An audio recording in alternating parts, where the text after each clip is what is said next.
My name is Avery, and I recently wrote a short story for you all.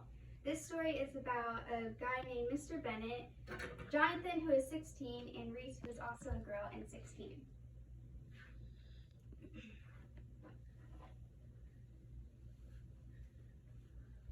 I, Jonathan, walked down the vacant streets of Belmont. My head tilted upwards to the night sky, taking in the night constellations. The stars stretched from one horizon to the other. Nothing could relax me like the sight of the stars. They helped me keep my problems down to size when they became overbearing.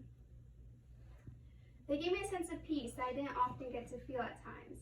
My eyes started back to reality as I stepped into the front door.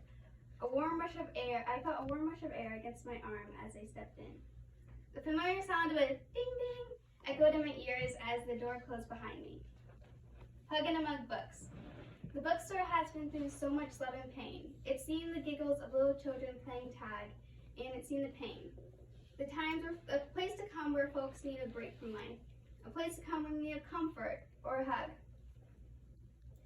I heard the familiar voices of Mr. Bennett and Reese coming from the back room where extra books are stored. They were my two closest friends.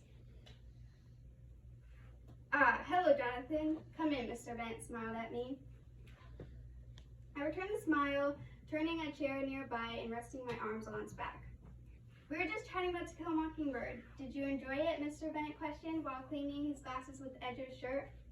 "Yes, it's a book I wouldn't have purposely wanted to read, but I did end up enjoying it."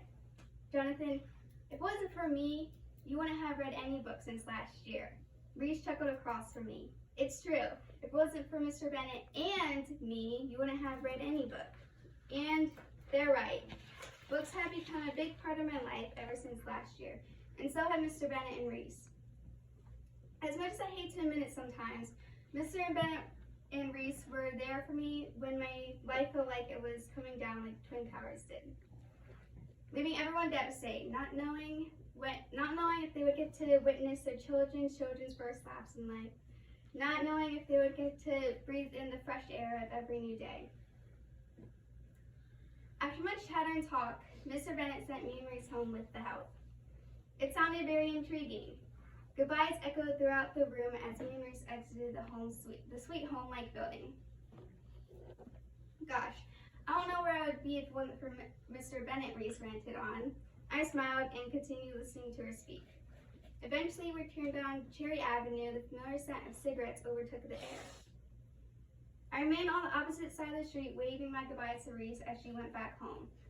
Before my head was fully turned around, I noticed a beaming light in front of Reese.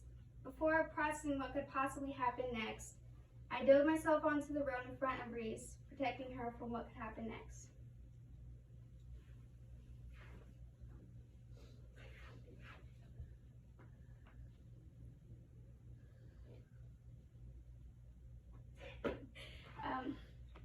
I rushed down the hallways of the hospital. It had been 5 years since Jonathan's death.